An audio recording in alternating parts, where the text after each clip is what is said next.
Amadouba est précisément au ministère des Affaires étrangères et de la coopération internationale pour parler de la séance de travail entre une délégation des Nations Unies et 4 membres du gouvernement. La délégation a écouté, échangé et compris la vision amorcée par les autorités de la transition qu'elle a saluée avant de réaffirmer la solidarité des Nations Unies à accompagner le Mali dans plusieurs domaines. Le reportage est de Aridou Matina. Après Niamey, au Niger, les émissaires du secrétaire général des Nations Unies, Antonio Guterres, sont arrivés à Bamako pour une visite de solidarité et d'accompagnement des Nations Unies.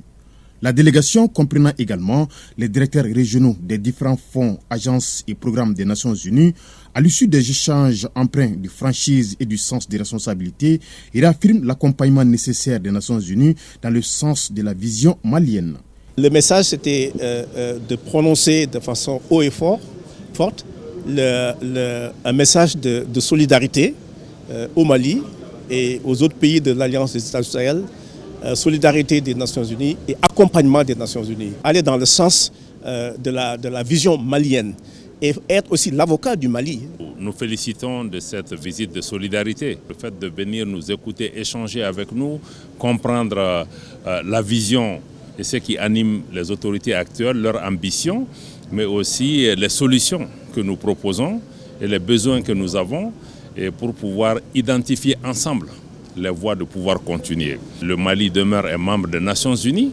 Les fonds, agences et programmes des Nations Unies étaient là même bien avant la MINUSMA et sont là encore après la MINUSMA. On va continuer à cheminer ensemble pour le faire dans le cadre de ce que souhaitent les Maliens et les adaptations qui sont nécessaires par rapport aux Nations Unies pour pouvoir faire ce chemin ensemble.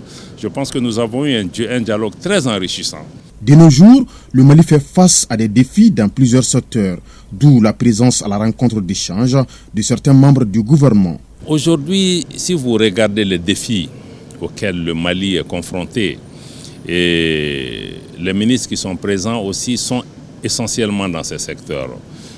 Le représentant des Nations Unies nous a indiqué qu'aujourd'hui, ils viennent de rencontrer des jeunes Maliens en leur demandant quelles sont leurs préoccupations, leurs attentes majeures par rapport au futur. Et sans hésitation, c'est l'éducation qui est venue, c'est la jeunesse qui est ressortie, c'est la santé qui est ressortie, c'est l'eau et l'énergie, l'agriculture. Bon, c'est tous ces secteurs qui sont des secteurs qui permettent aujourd'hui à notre pays de se tenir debout. Il est important pour l'équipe des Nations Unies d'entendre les responsables du gouvernement qui sont actifs dans ces secteurs, quelle est leur vision, quels sont leurs plans et comment nous pouvons travailler ensemble à pouvoir répondre aux aspirations de nos populations.